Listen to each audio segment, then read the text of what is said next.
Langit di atas kota itu selalu berwarna abu-abu, seperti kertas tua yang terlalu sering dilipat oleh waktu. Tidak ada biru, tidak ada jingga senja, hanya gradasi kelam yang menelan semua warna kehidupan. Setiap pagi, sirina berbunyi nyaring, menandai dimulainya rutinitas yang selalu sama. Orang-orang keluar dari tempat tinggal mereka berjalan rapi, mematuhi garis kuning di jalan, menatap lurus tanpa menoleh. Di antara ribuan wajah tanpa ekspresi itu, ada satu yang masih tampak gelisah. Namanya Rafin, petugas arsip yang bertugas di Pusat Data Nasional, tempat semua sejarah disimpan dan dihapus sesuai kehendak sistem. Rafin sudah bekerja di sana selama 5 tahun. Setiap harinya, ia menghapus catatan lama, artikel, puisi, surat cinta, lagu-lagu rakyat. Apapun yang dianggap tidak relevan oleh sistem harus hilang dari memori kolektif manusia. Sistem adalah penguasa tak berwajah, diciptakan untuk menjaga ketertiban.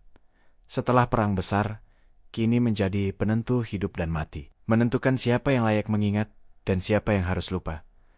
Rafin tumbuh tanpa kisah masa lalu. Ia tidak pernah mengenal sejarah keluarganya, bahkan wajah orang tuanya dihapus dari catatan publik. Ia hanya tahu bahwa mereka hilang karena tidak patuh. Namun di dalam dirinya, sesuatu selalu menolak tunduk. Ada dorongan kecil, seperti bara yang menolak padam, meski disiram oleh hujan ketakutan. Suatu malam, ketika ia sedang membersihkan arsip fisik lama, Rafin menemukan sebuah benda asing. Sebuah amplop coklat yang disegel dengan lilin merah, berdebu, dan tidak memiliki kode data. Ia membukanya perlahan. Di dalamnya ada secari kertas, penuh tulisan tangan yang rapat. Judulnya sederhana, Surat dari Zona Terlarang.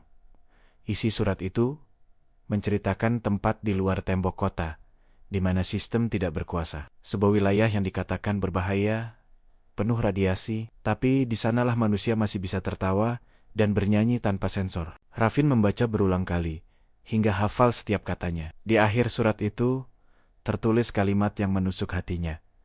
Jika kau membaca ini, berarti dunia masih punya harapan. Sejak malam itu, Rafin tak bisa tidur. Ia memikirkan arti kalimat itu, bertanya-tanya, apakah tempat seperti itu benar-benar ada? Hari-harinya berjalan seperti biasa, tapi pikirannya tidak pernah tenang. Ia mulai memperhatikan hal-hal yang dulu tak penting. Arah matahari, jalur drone, waktu pergantian penjaga. Dalam diam, Rafin menyusun peta kecil, bukan peta kota, tapi peta kemungkinan. Titik-titik di mana pengawasan menurun, celah yang bisa ia gunakan untuk keluar. Ia tahu risikonya, siapapun yang mencoba menyeberangi batas akan dicap sebagai anomali dan dihapus secara permanen dari sistem data. Tidak hanya tubuhnya, tapi juga seluruh jejak keberadaannya. Namun ketakutan yang paling dalam bukanlah kematian, melainkan hidup tanpa makna. Dan Rafin mulai merasa hidupnya kini hanyalah deretan perintah tanpa jiwa. Akhirnya, pada malam yang paling sunyi, ia memutuskan untuk pergi. Ia membawa tas kecil berisi air roti sintetis dan surat itu. Ia berjalan melalui terowongan servis di bawah kota, di mana udara pengap dan suara mesin berdengung seperti bisikan hantu masa lalu. Setiap langkah terasa berat, namun setiap napas terasa seperti bagian dari kebebasan yang baru lahir. Setelah berjam-jam, ia keluar di ujung utara kota, tepat di bawah menara pengawasan. Di kejauhan, tembok logam besar menjulang seperti dinding dunia itu sendiri. Ia menatapnya lama, sebelum akhirnya menuruni jalur sempit yang penuh reruntuhan. Tembok itu dingin, tapi di salah satu sisinya ada celah kecil yang ditutupi oleh lumut besi. Rafin memaksakan tubuhnya melewati celah itu. Dan untuk pertama kalinya, ia menginjak tanah yang tak tercatat di peta sistem. Udara di luar terasa berbeda, lebih liar, lebih nyata, dan lebih hidup. Ia mencium bau tanah yang belum tercemar filter udara buatan. Langit di sana tidak abu-abu. Warnanya seperti kain tua yang dicuci bersih, menampakkan sedikit warna biru yang samar. Ia terus berjalan menembus reruntuhan kota lama. Di sana, di antara bangunan yang ditelan alam, ia menemukan tanda kehidupan. Ada tanaman yang tumbuh liar. Ada api kecil yang masih menyala di bawah tenda usang. Dan di dekatnya, ada selembar kain dengan tulisan tangan yang hampir pudar. Kami masih di sini. Rafin tersenyum tipis. Dunia ini belum benar-benar mati. Hari berganti hari, ia menemukan lebih banyak jejak. Lukisan di dinding, botol berisi pesan, simbol-simbol kecil yang menandakan arah. Semua menuntunnya lebih jauh, ke dalam zona terlarang. Di suatu lembah, ia melihat sesuatu yang membuat napasnya tercekat. Sebuah desa kecil yang masih hidup. Orang-orang bekerja di sawah, anak-anak berlari tanpa sensor emosi. Dan di malam hari, mereka menyalakan api unggun. Ia tidak berani mendekat. Ia hanya mengamati dari kejauhan. Takut kehadirannya akan membawa bahaya bagi mereka. Namun di antara cahaya api itu, ia melihat seseorang sedang menulis di atas kertas. Cahaya obor menerangi wajah perempuan muda itu, yang menulis dengan penuh keyakinan.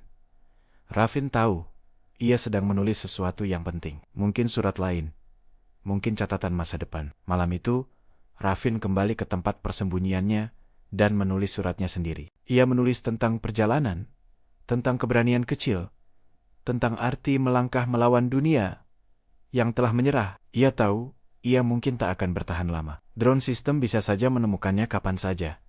Tapi surat itu, pikirnya, harus tetap hidup. Ia menyembunyikan suratnya di dalam botol logam, lalu menguburnya di bawah batu besar di tepi sungai. Dalam hatinya, ia mengucap sesuatu yang sederhana.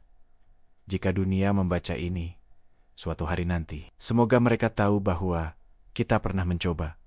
Keesokan harinya, ia melihat langit mulai gelap. Drone-drone mulai bermunculan di cakrawala, mencari sinyal anomali. Ia berlari ke arah gunung, melewati semak, menembus kabut. Setiap detik, ia bisa mendengar bunyi dengung logam mendekat dari belakang. Ketika sinar putih menyapu tubuhnya, Raffin berhenti berlari. Ia mendongak ke langit, melihat satu bintang muncul di antara awan. Ia tersenyum. Mungkin surat itu akan ditemukan seseorang kelak. Puluhan tahun kemudian, di dunia yang mulai pulih, seorang anak kecil menemukan botol logam itu di dasar sungai yang dangkal. Ia membukanya, membaca huruf-huruf pudar di dalamnya. Di akhir surat itu tertulis, api kecil pun bisa menyalakan dunia yang beku.